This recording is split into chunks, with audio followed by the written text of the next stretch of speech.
This is a turning point in negotiations and a very clear message to the Kremlin. Ukraine and the United States have signed the minerals deal, while also establishing a fund for the reconstruction of the war-ravaged country. In doing so, the White House sent an unambiguous message to Moscow, especially since the question of Washington's continued participation in these negotiations is still open. Putin is doing his best to dispel optimism about the outcome of the Washington-Moscow-Kyiv talks. 2 people were killed, 19 wounded, this time in Odessa. A Russian drone attack occurred, hitting apartment blocks in a neighborhood of single-family homes. At the White House, patience has run out. It's hard to speak of negotiations and peace deals when rockets and drones continue to fall on Ukrainian cities day after day. We are now at a time where concrete proposals need to be delivered by the 2 parties on how to end this conflict. How we proceed from here is a decision that belongs now to the President.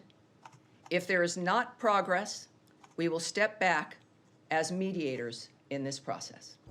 Ukraine has already presented its proposal for ending the conflict. It has much in common with Trump's own proposal. The next step was to be taken by Moscow, but so far, there has been no breakthrough. Nay, there are growing suspicions that the Russians are preparing for a new offensive. Look at Belarus. Russia is preparing something there this summer, using military drills as cover. And that's usually how they start a new attack. But where will it go? I don't know.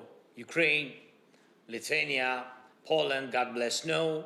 We all need to be ready. Ukraine, however, is playing a multi-level diplomatic game. In parallel with talks on a possible ceasefire, it has come to an agreement with the Americans on the final version of the minerals deal.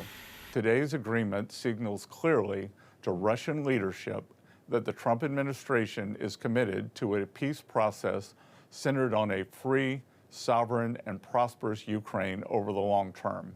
It's time for this cruel and senseless war to end. The killing must stop, and both the United States and the government of Ukraine look forward to quickly operationalizing this historic economic partnership for both the Ukrainian and American people. What does this mean in practice? It means that the Americans are entering the Ukrainian minerals market, and consequently, American capital is being allocated there. It is hard to imagine Washington tolerating any threats to its business coming from Russia. There is a lot more to come, and that has to be done on the ground. But yes, responding to your question, generally, as for now, it is perceived as a win for Ukraine.